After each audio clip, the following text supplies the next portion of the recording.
औज़ुबिल्लाहि मिनश्शैतानिर्रजीम बिस्मिल्लाहिर्रहमानिर्रहीम अस्सलामु अलैकुम वरहमतुल्लाहि वबरकातुहू।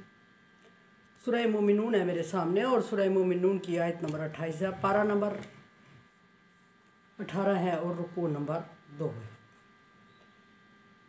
आयत नंबर 27 में अल्लाह तबारक व तआला का हुक्म हज़रत नूह अलैहिस्सलाम के लिए कश्ती बनाने का हुक्म, और फिर ये कि अल्लाह तबारक व तआला ने जब नूह अलैहिस्सलाम पर स्पेशल मेहरबानी की तो कुछ नूह अलैहिस्सलाम पर पाबंदियाँ भी लगाईं और कुछ नूह अलैहिस्सलाम को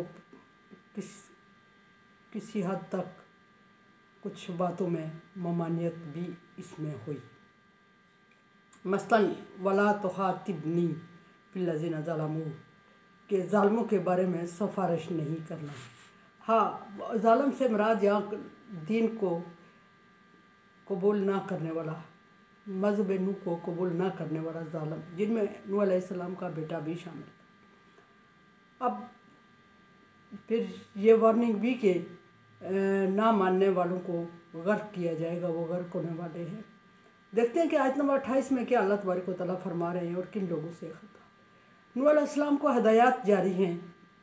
पीछे भी जैसे कि मैंने अर्ज़ की कि नूह अलैहिस्सलाम को हदायत दी गई और कुछ चीज़ों में पाबंद भी किया गया।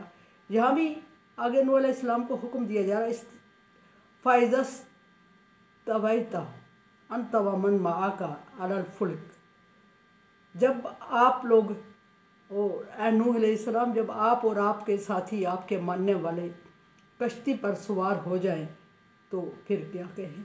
कश्ती पर उस वक्त सवार होना था जब तूफ़ान आ चुका था और हर चीज़ डूबी जा रही थी और पानी, ज़मीन पानी को उगल रही थी, आसमान बरस रहा था और रोए ज़मीन पर ज़िंदा रहने के आसार और चांस नज़र नहीं आ रहे थे। और वो भी नूह अलैहिस्सलाम को, जो कि पैगम्बर खुदा थे, पैगम्बर अल्लाह के पैगम्बर होने की वजह से उन्हें बज़रिए वही बता भी दिया था कि ये बारान रहमत नहीं है बल्कि अज़ाब है।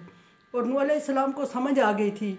ये अलग बात है कि नूह अलैहिस्सलाम के कुछ कौम के कुछ लोग उसको बहरान रहमत समझ रहे थे और अभी उसको एंजॉय कर रहे थे और दौड़ धूप कर रहे थे और उनके पास और कोई चाराकार भी नहीं था।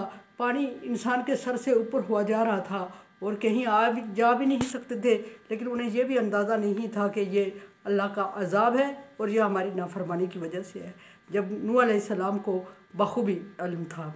तो अल्लाह तबारक व तआला जब नूह अलैहिस्सलाम कश्ती पे सवार होते हैं, हुक्म हुआ कि आप हर एक चीज़ का, हर गैर ज़ीरो चीज़ का जोड़ा जोड़ा लेके कश्ती पर सवार हो जाइएगा जब ऐसे आसार देखें तो। फिर अगला हुक्म यह फरमाया कि जब कश्ती पर इत्मीनान से बैठ जाएं तो वो हुक्म था कि कश्ती पे सवार होइएगा। सवार होने के लिए कोशिश करनी थी, हर चीज़ को मुनासिब जगह पर टिकाना था, बैठाना था और हर चीज़ को सेट करके चालू करनी थी कश्ती। और फिर कश्ती पर जब तसल्ली से बैठ जाए, हर एक चीज़ अपनी जगह मैनेज हो जाए, सेट हो जाए, तो उस वक्त अल्लाह तबारक व तआला का शुक्र अदा करना, उस वक्त अल्लाह तबारक व तआला की हम्द व सना बयान करना। और फिर अल्लाह तबारक व तआला ने ख़ुद नूह अलैहिस्सलाम को हम्द व सना के अल्फाज भी सिखाए कि कश्ती पर जब मुतमईन हो, फ़ाइज़ा तवैता अंत व मन माअका अलल फुल्की, जब आप और आपके मानने वाले, आपके साथी कश्ती पर एडजस्ट हो जाए, तसल्ली से सवार हो जाएं, बैठ जाएं, फ़कुलिल हम्दुलिल्लाहिल्लज़ी नज्जाना मिनल कौमिज़ ज़ालिमीन, तो ये दुआ मांग लेना अल्लाह तबारक व तआला से। और वो दुआ क्या, नजात की दुआ। किससे नजात, वो कौम जिस पर नूह अलैहिस्सलाम ने 950 साल अपने वेस्ट किए, 950 साल ज़ाया करने के बाद नूह अलैहिस्सलाम का रिज़ल्ट एक तरह से ज़ीरो था। ये भी अलग बात है कि 9 लोग हज़रत नूह अलैहिस्सलाम पर ईमान ले आए थे, लेकिन 950 साल के अरसा में 9 लोगों का ईमान लाना, वो भी दीन हक़ पर और वो भी पैगम्बर खुदा की अनथक मेहनत पर, ये कोई मानी नहीं रखता। सो नूह अलैहिस्सलाम बहुत मायूस हो चुके थे और मायूस हो चुके थे तो ना सिर्फ मायूस हो चुके थे बल्कि उन्हें जान के लाले पड़े हुए थे। वो ऐसी कौम में, ऐसे लोगों में मौजूद थे जो कौम अनकरीब उनके जान के लिए ख़तरा हो सकते थे, उनकी जान ले सकते थे। और उन दुश्मनों में नूह अलैहिस्सलाम के सिर्फ दुश्मन ही शामिल नहीं थे बल्कि करीब तरीन नूह अलैहिस्सलाम के दोस्त और रिश्तेदार और नूह अलैहिस्सलाम का बेटा भी उनके साथ मिला हुआ था। और रवायात में ये भी है कि नूह अलैहिस्सलाम की बीवी भी दुश्मनों के साथ मिली हुई थी। ऐसे हालात में नूह अलैहिस्सलाम का उन लोगों में गुजारा करना बहुत मुश्किल था, नामुमकिन था। और नूह अलैहिस्सलाम को जान के लाले पड़े हुए थे।